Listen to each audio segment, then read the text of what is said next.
Members and Ed. Welcome back, everyone. Are we back on stream? We are. Thank you very much, Debbie. Okay, brilliant.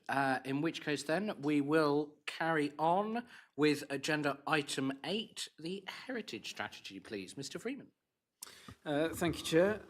So alongside the local plan consultation, it's proposed to consult on a draft heritage strategy, which would replace the existing heritage strategy, which runs with the existing local plan from 2018 to 2031. So there's a need to update the heritage strategy alongside the new local plan, and this partly responds to issues raised by Historic England in terms of the detail that goes with the local plan on heritage matters.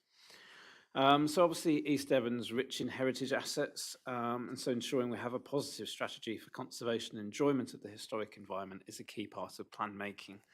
And it's also a clear requirement of the NPPF, and as I say, something that's been highlighted by Historic England in their comments on the plan to date. So hopefully having this alongside this last round of Reg 19 consultation will help to address their concerns. The strategy is based on 3 themes, namely understanding and appreciating our historic environment, positively managing our historic environment, and enhancing and benefiting from our heritage. It's the last of these that is the most challenging. Obviously, we have a huge amount of information about our historic environment and a good understanding and appreciation of it. And positively managing it, obviously we deal with the applications that we receive, the inquiries receive about listed buildings and conservation areas, and ensure through the consents that we grant that those issues are given due consideration and the special character of those areas is respected. It's the proactive enhancing and benefiting from our heritage that we've always struggled with in terms of resourcing fundamentally. So you'll see that that section of the document has a number of actions identified which seek to build on the achievements of the previous strategy and look to engage further with community groups such as neighbourhood planning groups, to develop local policies and guidance and identify heritage assets such as those for the local list. The intention is that our officers would help to facilitate and enable this work, help to identify sources of funding such as through the National Heritage Memorial Fund, and support a wide range of heritage-themed projects, working in partnership with our community groups and heritage societies, accepting that we simply don't have the resources to be as proactive as we would like. But if we can work with those groups that are keen to engage in this work and help to facilitate that, we can hopefully work for a common goal through the strategy to achieve the best outcomes for heritage in East Devon. So really that's the crux of the strategy that's before you. At this stage, just asking members to agree to consult on the draft heritage strategy. Intention is that it would go out to consultation alongside the local plan at the end of this week, run through to, I think it was the 26th of January, I said earlier. So the document would be available on our website with a comments form for any comments to be received. And then we can review those comments and make any tweaks. The heritage strategy is a bit different to the local plan in that it doesn't have to be examined in the same way, so there will be an opportunity for us to make any changes and amendments following the consultation prior to adopting it. So yes, make that recommendation to the committee. Thank you, Chair. Okay, thank you, Mr. Freeman. Members, any questions? Okay, any comments, members? Oh, sorry, Councillor Faithful. Just say, so this does include all the things that just the local community think are a heritage asset rather than national. Yeah, so it's not just those that are nationally designated, like conservation areas and listed buildings. There's also the local list involved in this, so it's an opportunity for us to get to engage with our communities as we're trying to do through neighbourhood plans in terms of what should go on a local list. Are there buildings and views that are particularly important to communities that should be recognised through neighbourhood plans and things like that as well? We can work with them to review conservation area appraisal documents where there is an existing designation but it perhaps needs looking at because some of the appraisals are quite old. So there's lots of things like that around local assets. And I realise I've focused almost entirely on the built environment, but obviously heritage also incorporates the landscape, the Jurassic Coast, national landscapes, etc. as well. And obviously there's some local designations in there as well. So yes, very much local designations as well as national. Thank you. Any further questions? No? Okay. Any comments, please, members? No? In which case, I will move this one from the chair then. All those in favour, please. That is unanimous. Okay, thank you very much, members. Which brings us then to agenda item 9, the housing monitoring update to year ending 31st March 25. Mr. Freeman.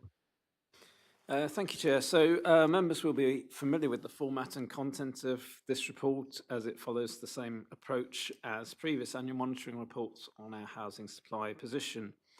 Members will recall that at the last monitoring report, we identified a 2.97-year housing land supply.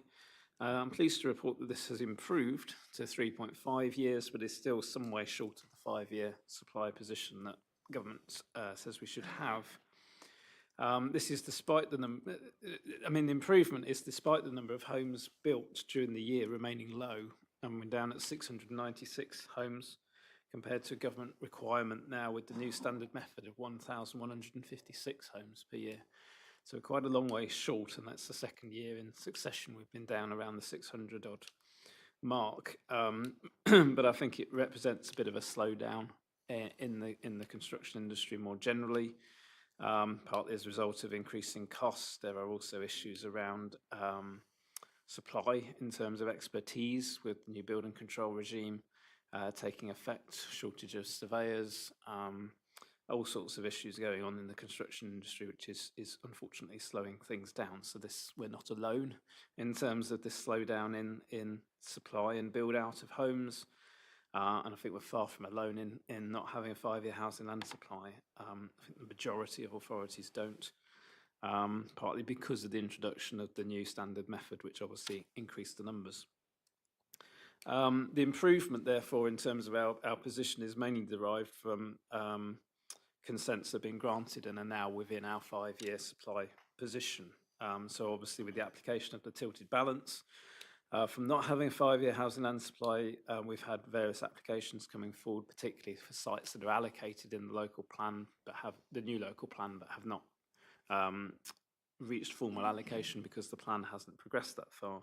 But applications have come in ahead of that, and through application of the tilted balance, a number have been approved, mainly around sort of Exmouth and Woodbury and Lympstone areas in particular, as well as progression with the Cranbrook expansion area consents, which obviously is a significant part of the supply position as well. So those have bolstered what's in our projected supply for the next 5 years, which is helping to improve the position. The supply position, however, remains significantly below the 5-year requirement, and so the tilted balance must continue to be applied with substantial weight to be given to bolstering housing supply.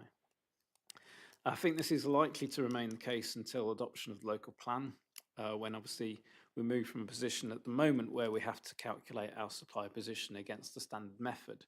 But once the local plan is adopted, we can measure it against the requirement figure within the plan, which is the 80% of the current standard method, because we're going through the transitional arrangements under the NPPF.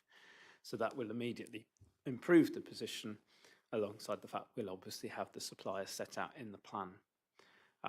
Until then, we need to continue to apply the tilted balance and continue to bolster our supply position, because the plan alone isn't sufficient. We will need to build up a supply through consents as well in the intervening time until the plan is adopted. But based on current work, we think this is achievable, but only through continuing to bolster supply and through what we've discussed previously, the step trajectory arrangement, which takes account of the fact that Marl Combe will come on stream during the planned period and significantly boost supply in from sort of 2030 onwards. So members are asked to note the housing completions data and future projections as set out in the report, note the 5-year housing land supply position, and note that the housing monitoring update appended to the report will be published on the Council's website. Thank you. Thank you, Mr. Freeman. Questions, please. Councillor Young, then Levine. First of all, just for clarity. It's all full planning applications that are considered and not outlined. Can you explain housing delivery test, because I didn't understand that, points 5.1,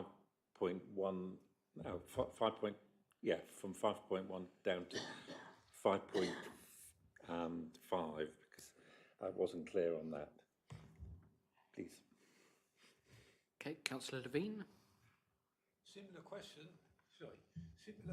but Jeff. what about the seven?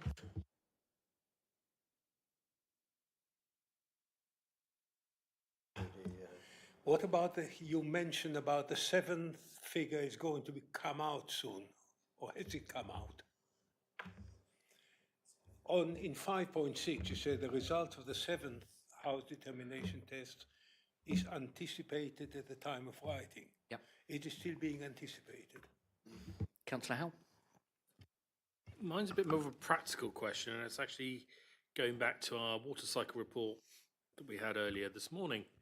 And that's with regard to planning applications that now in the system that we all know about, outside of our emerging local plan, so they will boost our housing and land supply, but are now in areas where doubts are cast, shall we say, about the efficiency or the ability of the water system, particularly the waste system, to accommodate them. Because if we Grampian them, will they ever actually achieve the housing numbers and fall over, shall we say?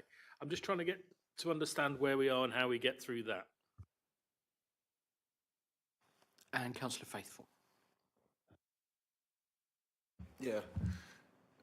This is where we are at the moment. So we've got, when this present local plan goes in place, that will cover us for a 5-year, will it? Or where are we at with our 6 years, which is what we're going to need eventually?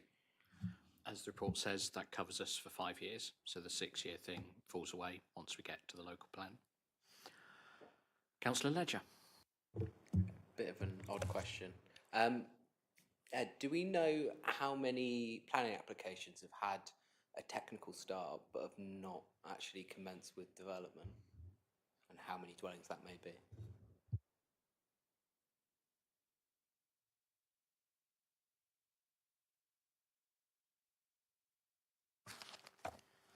So, no, I've got plenty of pages left. Sorry. Don't you dare fill them. So yes, so coming back to Councillor Young's point, yes, so to include a site within our 5-year housing and supply position, we need to have sufficient certainty that it will come forward within a 5-year period. So outline consent's not normally included within that because you have no certainty unless it's got full consent and can actually be implemented. The housing delivery test, yes. So aside from having a 5-year housing and supply, we're also supposed to satisfy this housing delivery test. So I tend to think of it as the 5-year housing and supply is forward-looking. The housing delivery test is backwards-looking in terms of what we've actually delivered. So what I'm flagging up in section 5 of the report really is there's a danger that we're going to fail the housing delivery test fundamentally, because as you'll see from the delivery rates over the last 3 years, you know, it's not sufficient fundamentally based on what the government is saying we should be providing. While we still keenly anticipate the outcome of the housing delivery test, which we have met every year up until now, there is a good chance that we won't satisfy it and we will have to take action accordingly. So there are different measures depending on where we sit in relation to that. I think in all likelihood we'll probably have to produce some kind of plan to demonstrate how we're addressing the housing and supply position. Some might say that's the local plan, but you know, we'll need to explain what we're doing about that issue. The worst case scenario is this 20% buffer scenario, but as Chair said, that would, if that applied, that would drop away a point of adoption of the new plan. So I don't think we need to worry overly about that. There might be some interim measures we need to take between now and adoption of the plan to satisfy the government, but I think we're doing all we can fundamentally in terms of that. In terms of Councillor Howe's point, applications in the system, whether that's about water infrastructure. I mean, I think the water cycle study provides additional evidence to inform our understanding of capacity. We still need to be consulting with South West Water and understanding what their view of the situation is, and also what they are doing in terms of delivering infrastructure where there are shortfalls identified in the water cycle study. And I think we then need to take a view as to whether or not in those locations where there are issues, whether or not we have sufficient comfort that capacity will be provided within the term of that planning permission to grant permission, but with a granting condition, or whether or not, if the infrastructure is not going to come forward in a suitable timescale for that permission to be implemented, whether or not we need to then refuse permission on the basis of the impact of that development on the water environment, which will also need to be informed by consultation responses from the Environment Agency, which I think is another key aspect of that, excuse me, because I think it's one thing to show that there's not capacity in terms of wastewater treatment works. We would also need to demonstrate the harm that arises from that in terms of pollution and impacts on the water environment. So having comments from the Environment Agency could be critical to that in terms of joining that up and having a robust case if it were to go to appeal. So I'm hoping we'll get comments on the water cycle study from the Environment Agency through the consultation on that, and then we can go from there. But hopefully if they endorse the report, they will then follow through with comments, using that as an evidence base to say, well, you know, if you grant this consent, unless you've got assurance from South West Water that the infrastructure is going to be provided during the term of that planning permission, you should be refusing it because it will have this impact on the water environment. So hopefully those things will all come together through the consultation and we'll reach a clear position with both South West Water and the Environment Agency through that additional work. And I think that's where we need to try and get to for this additional report next year on the water cycle study, and that discussion is having had that feedback from South West Water and the Environment Agency and have that position hopefully agreed by then. And then turning to Councillor Ledger's point about permissions where sort of a material start has been made but no more work's taken place. We don't record that. I don't have any specific data on that. My understanding is, though, that it would be a small proportion of the consents that we've granted. Generally, you know, there's quite a lot of cost in just going in and making a material start. You've got to discharge all of your planning conditions, which can be a costly process in itself. You'd have to get building regulations involved and consent for that, and you have to go in and do something material like form an access or dig and backfill a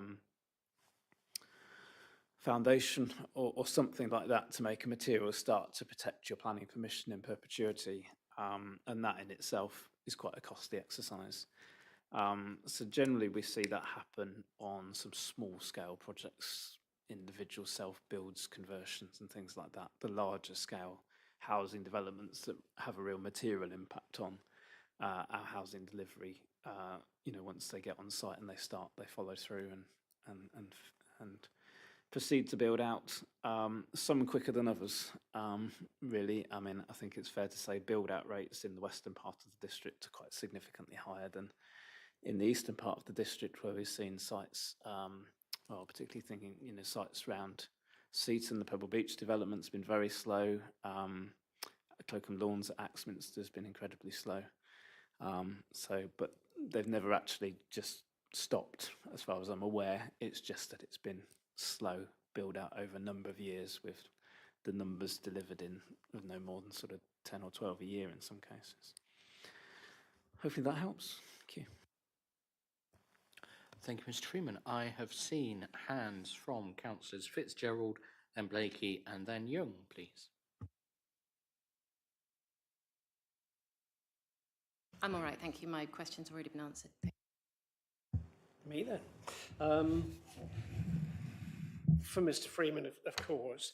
You mentioned that there is a possibility of failing the HDT, at which point we need to take some other action. But bearing in mind we're looking at a housing market which is slow and appears to be getting slower. We have a budget coming tomorrow. We don't know obviously what that contains, but I don't think there's been really any mention of trying to stimulate the housing market in any notable way. Obviously we're reliant very largely, as you say, for large-scale development on national developers who will be unwilling, as we already know, to build houses for which there is not an immediate market. How would we actually, what action could we take to stimulate housing construction and sales in the absence of there being any such thing as council houses that we're able to build currently? How could we actually do something to stimulate the construction and then presumably in most cases the purchase either by private individuals or by rental providers? How do we go about it? Sorry, that's a bit of a nasty question, but there you go. An important one. Councillor Young, the second. Yeah, I presume we can't do cumulative additions because we seem to, on the HDTs, because 123%, 126%, 118. If we go to 95, it'd be disappointing if they're not now. They look at, we've overperformed previously. The other thing with South West Water, it was interesting to note that Honiton is over capacity at the moment. At that section of the Otter, there's no planned investment for South West Water for the next 4 years.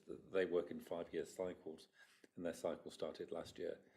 So there's no investment planned for Honiton, although it's, did I hear it was 50% over capacity, which is a bit scary. Thank you. I'm not sure I detected a question there. Are we chasing South West Water on Honiton? Yes.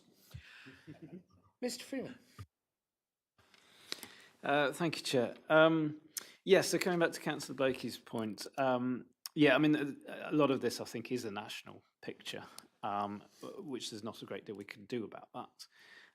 But I think what we can do is look at the local picture. So I think we've got a good story to tell in terms of progression of the local plan, in terms of sites that are allocated in the local plan being readily granted consent in advance of the plan coming forward to bolster our housing and supply position. We've got a good story to tell about plans at Malcolm and obviously the expansion areas at Cranbrook. In terms of direct things we could do, I think if we were identifying sites that have got consent that have not come forward, or sites that are delivering particularly slowly, there may be some benefit in sitting down with the developers and having a conversation to understand the issues. Why have they not brought that site forward, or why are they building out so slowly? To help to inform that work, just in case that there are local issues that we're not particularly aware of. Are there issues around, supply of materials, supply of skilled labour, things like that, that we might be able to, through working with other stakeholders and partners, seek to address. So I think there's some work we could do there if we needed to. My perception is that it's largely the national picture that's impacting on us. And that's where I think the results of the housing delivery test this year will be particularly interesting, because are they going to send the majority of local authorities through the housing delivery test as a consequence of them putting all the housing numbers up, which has skewed the test over the last year, which means lots more people will fail it? Or are they going to just say, well, that's the position, don't worry? I don't know, but it's going to be interesting to see what happens, because my perception is that there's a lot of local authorities that don't have a 5-year housing land supply and unless they've done better over the last couple of years, they may well fail the housing delivery test as well. So whether or not the usual measures that result from that are applied, I don't know. We'll have to see what happens. But I think there's a few things that we could do. In terms of Councillor Young's point, I don't think I think overperformed in previous years will be taken account of at all, if I'm honest. It certainly doesn't come up in terms of, affect sort of 5-year housing land supply position or anything. So, no, I don't think that will help. I mean, I think it would be part of the story and the narrative we could tell government if we were required to produce a plan or something to explain why this is a blip rather than a major trend. But I don't think it will be given a huge amount of weight, if I'm honest. Honiton being over capacity, yes, as the Chair says, we are working with South West Water. We need to work with them. I would say, yes, they've got their 5-year plans, but I don't think they're necessarily set in stone. I think there are conversations we can have with them to vary that and work within that framework. So, again, those are the conversations we need to have prior to bringing a further report back about the water cycle study next year. Thank you, Mr. Freeman. Councillor Davey. Thank you. Well, it's touched on this already, but it seems to me that the government has set not just ambitious targets, but in fact unrealistic targets that nobody can achieve. It's been widely suggested that the building industry simply doesn't have the capacity to even deliver on the number of houses the government wants to see built. And so they're going to find more and more councils in this position where we just cannot deliver the numbers. And I wonder if it's worth pointing out to the government, probably isn't, that they're setting themselves up to fail, they're setting everybody up to fail, and we just cannot physically produce the numbers, so we'll be constantly failing their tests and constantly short of a 5-year housing land supply. Indeed. Any further questions? Councillor Faithful, you don't seem convinced whether you have one or not. Well, I'm not sure if it's been already answered by Councillor Davey and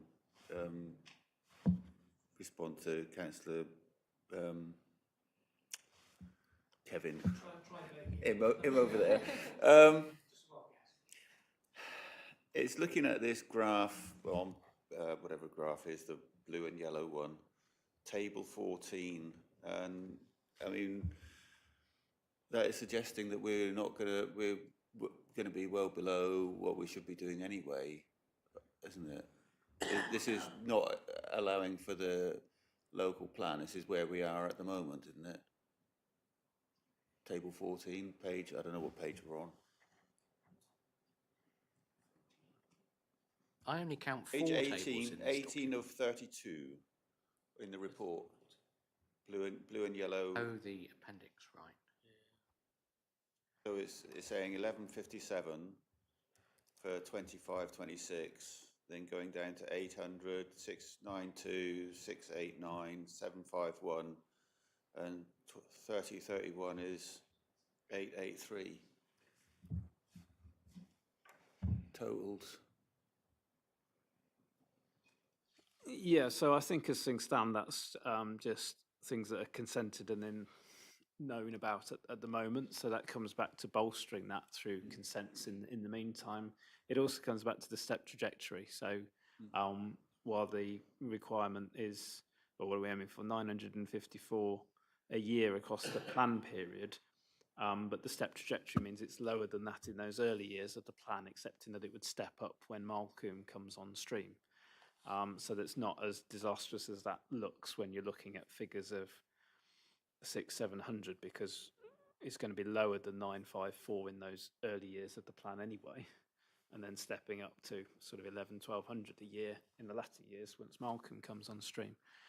So it comes back to those two key things really, continuing to bolster supply through consents, through application of the tilted balance and reliance on this tilted balance, this step trajectory argument when it comes to the local plan examination and acceptance of that by the examiner, that we can adopt that approach on the basis of supply stepping up substantially when Malcolm comes on stream.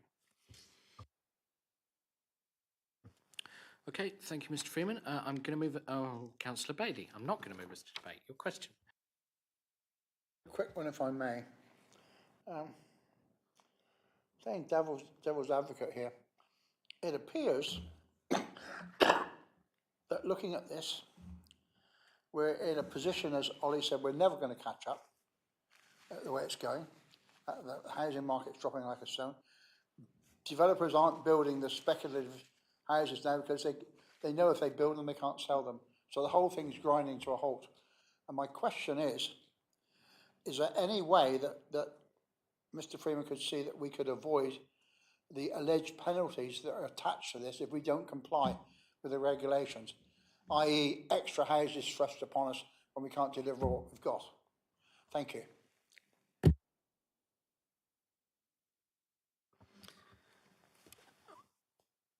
Well, I mean, I think in terms of the housing delivery test, we are in the controls of national things that we don't have control over fundamentally. But the measures aren't necessarily additional houses thrust on us. It's about having an action plan or this 20% buffer. So I think the answer remains progressing the local plan and getting that through to adoption, fundamentally in terms of things we can do, and ensuring that that gives us a 5-year housing land supply at the point of adoption, which it has to. In terms of what's actually built out, as I've said, there's not a huge amount more we can be doing. As I say, I think if we had to have an action plan, I'd be thinking about things like sitting down with some developers and understanding things from their perspective.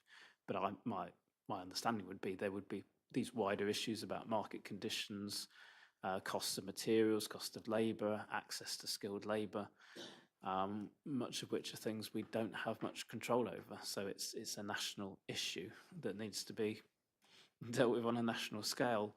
I mean, I always remember being shown a slide that showed housing delivery on a national scale by year since the war, basically. And the only time at which this country has delivered the scale of house building that the government is talking about is in the post-war era in the 1950s and 60s, when there was massive amounts of public sector housing being built through council housing. That's the only way we've ever achieved it as a country. The private sector just won't. It's not in their interest to build to that level. It's quite clear that some different action is needed to address that, I would have thought. But that's not within our control or within planning policy's control. We can only do what we can. You mentioned building council houses. Would that be a way of alleviating the problem with our housing supply? That if we as an authority were to start building houses, and then that would alleviate the problem, we'd be up to our numbers, and then to a degree we'd have a 5-year land supply and settle things down a little bit, or not? Thank you. So I'm going to answer that one rather than leading Ed to it, as it is a bit more political, and Ed has already made some of the points that I was going to make in following up, that the planning system as it is doesn't recognise that ultimately it's in private sector developers' best interests, if the market is sagging, to just not build, because that will keep prices stable for them, and they won't suffer on their margins. Public sector house building as it is, and the initiative that Dan and his team have done with the £100 million investment over the next, 5 years off the top of my head, something like that, is exactly the sort of solution we need to be looking to. The issue is we don't, as an authority, and across many other authorities the picture will be the same, we don't have the capacity to be doing it at a scale significantly beyond that, which it would take to make up that gap. In years like, so last year we were looking at slightly below 700 delivered, if I'm remembering. 696. Yeah, slightly below 696 delivered last year. To make that up to the to the 1156, is it? That's 456 houses, which is the entire 5-year programme delivered in a year. As an authority without a step change in our revenue funding position, we don't have the capacity to be doing things like that every single year. And frankly, the private sector controls the land that we would need to do it. So to some extent or other, you're still beholden to those private developer interests. The entire system basically sets us up to fail and is horrendous and needs tearing down and rebuilding from the ground up. But there we go. That's my view anyway. Councillors, I have Ledger and then Blakey, please. Really quick one. Ed, should the track changes be in the appendix? And would it be wise to maybe remove them?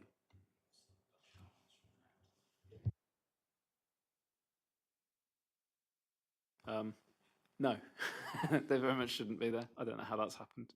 We'll make sure the final version obviously doesn't have those when it gets put on the website. Councillor Blakey.